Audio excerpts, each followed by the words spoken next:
Muhammad Yusuf Kalla, atau yang lebih dikenal sebagai JK, adalah seorang negarawan, pengusaha, dan tokoh masyarakat Indonesia. Ia lahir pada 15 Mei 1942 di Watampone, Kabupaten Bone, Sulawesi Selatan, dari keluarga pengusaha yang memiliki usaha perdagangan.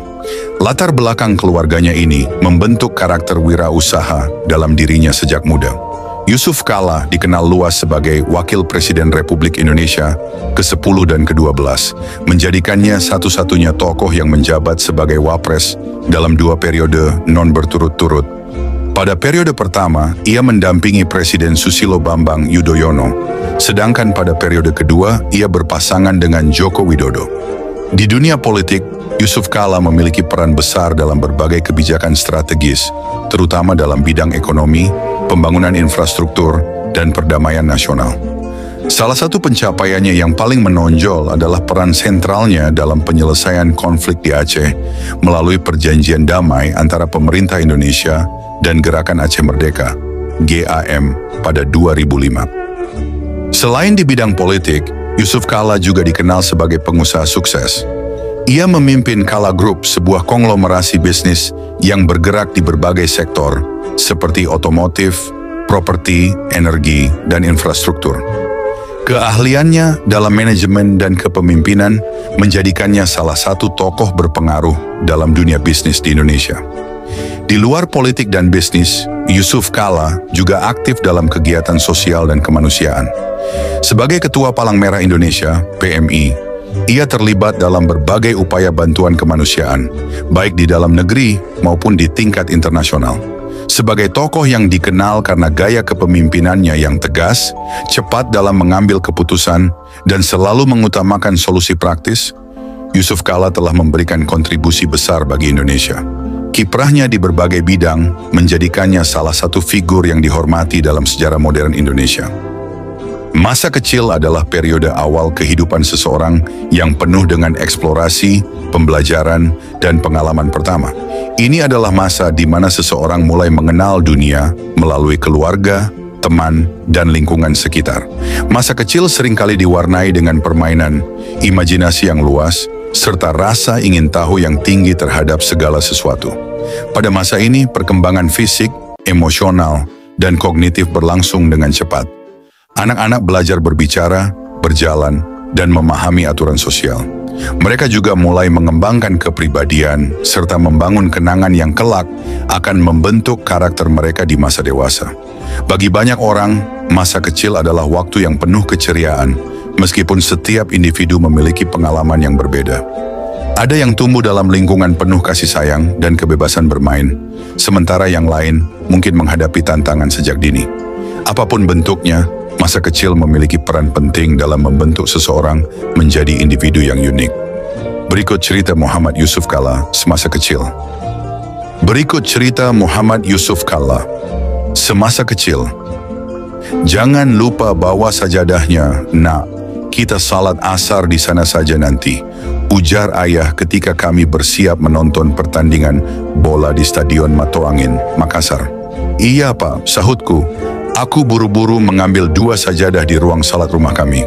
Lalu, aku dan ayah pun berangkat menuju Stadion Matoangin.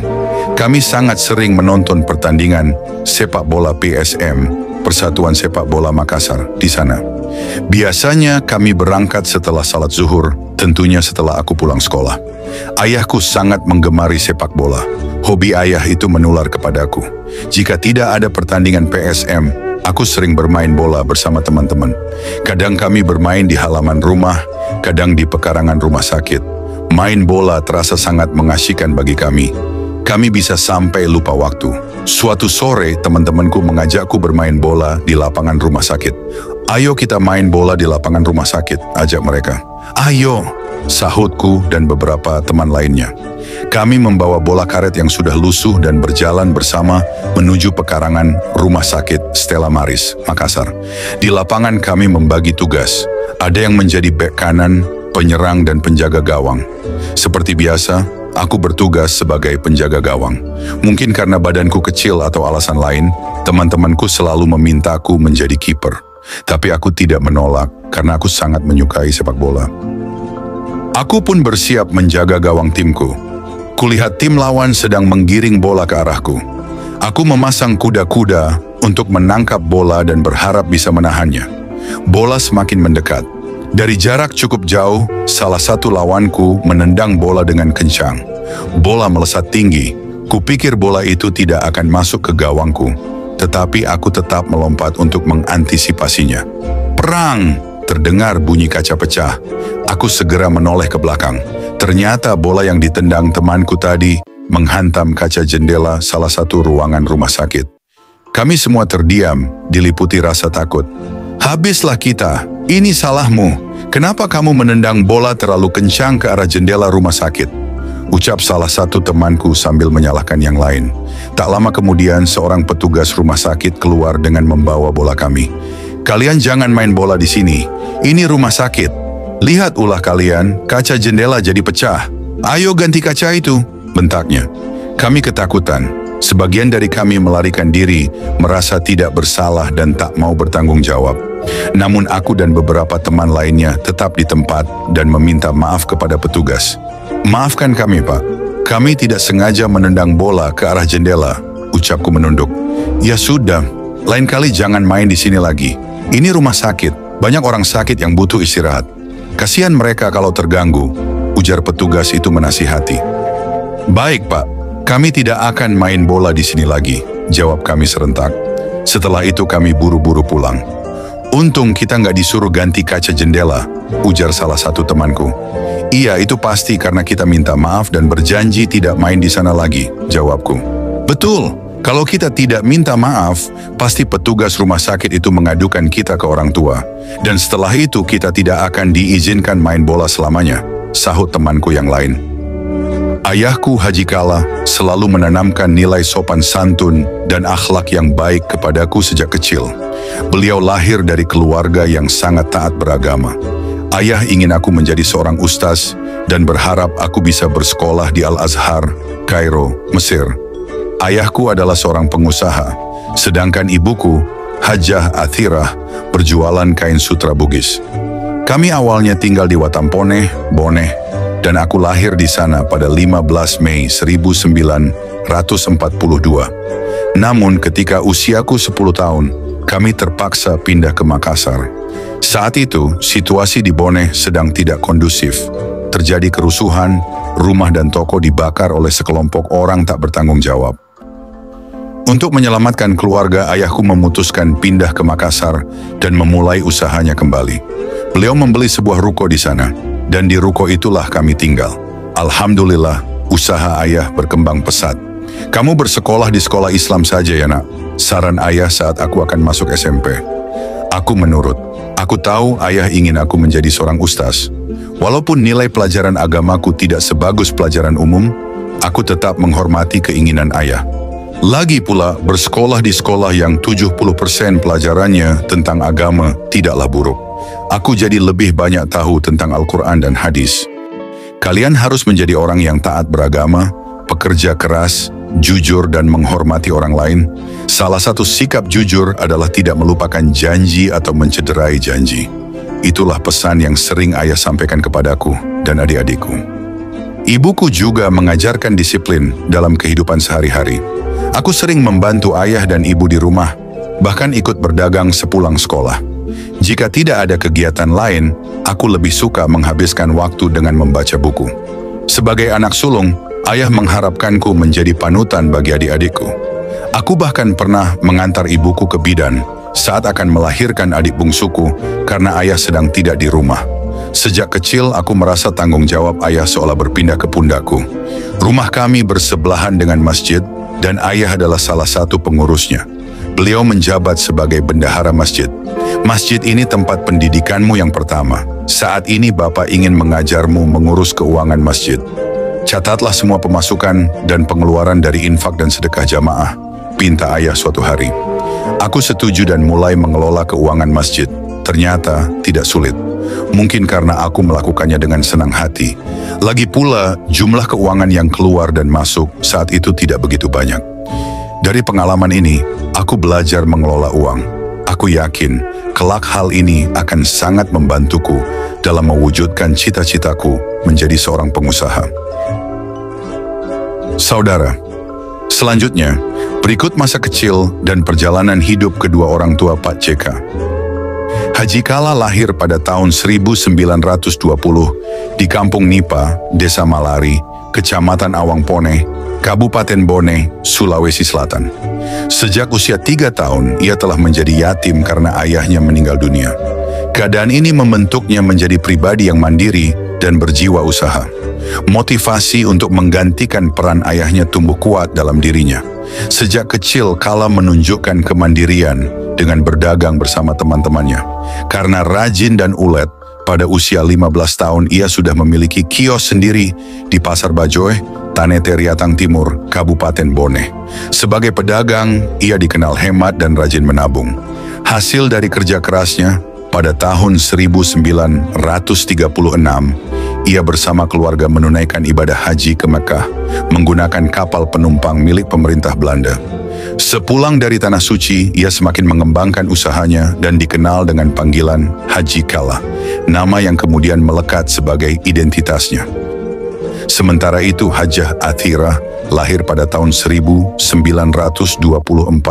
di Desa Bukaka, Kecamatan Tanete Riatang, Kabupaten Bone, Sulawesi Selatan.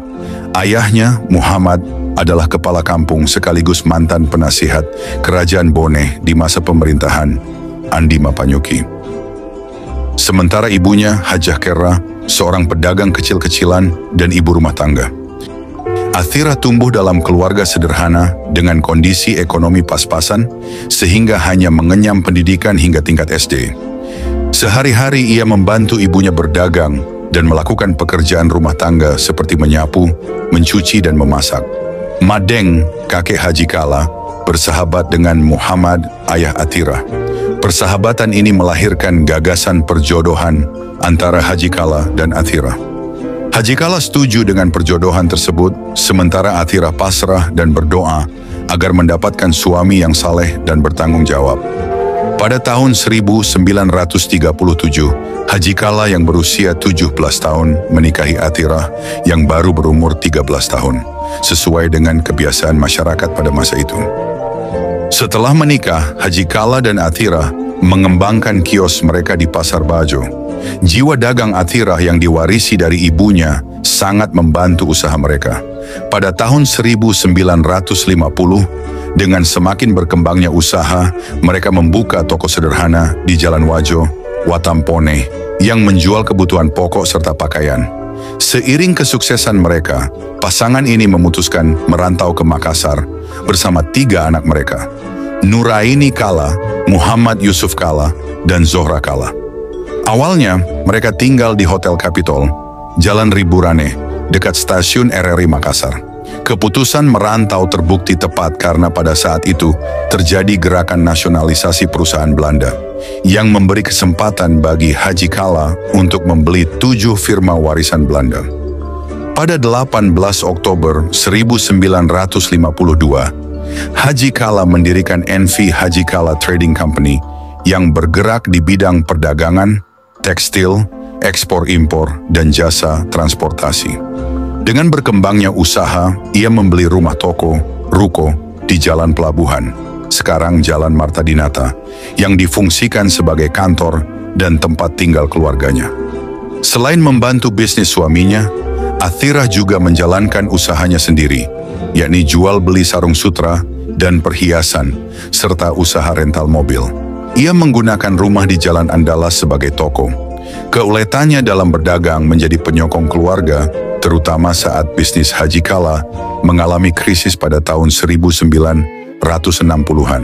Di Makassar, 8 anak mereka lahir, melengkapi 3 anak sebelumnya, sehingga total menjadi 10 orang. Nuraini, Muhammad Yusuf, Zohra, Salman, Ahmad, Suhaili, Ramlah, Halim, Faridah, dan Fatimah Kala. Haji Kala dikenal sebagai pengusaha yang menekankan kejujuran dan keberagaman. Ia mengajarkan karyawannya untuk jujur dan rajin menjalankan ibadah salat 5 waktu. Ia juga memastikan kesejahteraan karyawannya dengan membayar gaji tepat waktu, bahkan terkadang menggunakan uang dapur istrinya Athirah untuk memenuhi kebutuhan ini. Selain itu, ia membangun 120 rumah untuk karyawannya. Ia juga sangat hemat, tetapi tetap disiplin dalam membayar pajak dan zakat. Baginya, keberkahan usaha terletak pada kejujuran dan tanggung jawab sosial. Athirah dikenal ramah dalam melayani pelanggan yang datang ke galerinya di Jalan Andalas. Ia selalu menjamu tamu dengan makanan dan minuman. Ia juga sangat teliti dalam pembukuan, mencatat setiap transaksi dalam aksara Indonesia dan lontara Bugis. Ketika bisnis suaminya mengalami kesulitan keuangan, Athirah beberapa kali menalangi pembayaran buruh dengan uang pribadinya. Keuletannya dalam bisnis menjadi penopang keluarga, terutama di masa-masa sulit. Meskipun bisnisnya sukses, tidak ada anak-anaknya yang meneruskan usahanya. Beberapa anak perempuan mencoba, tetapi tidak mampu meniru sentuhan pribadi Athirah dalam berhubungan dagang. Haji Kala menanamkan nilai-nilai agama kepada anak-anaknya. Ia berharap ada di antara mereka yang menjadi lulusan Universitas Al-Azhar Mesir. Namun meskipun beberapa anaknya diarahkan ke pendidikan agama, mereka lebih memilih bidang lain seperti bisnis, kedokteran, dan teknik. Athirah, dengan jiwa keibuannya selalu memastikan kebutuhan anak-anaknya terpenuhi. Ia juga terkenal dengan kebiasaannya mendoakan anak-anaknya dalam setiap salatnya. Salah satu kisah yang menggambarkan hal ini adalah ketika anaknya, Salman, berpamitan untuk ujian dokter.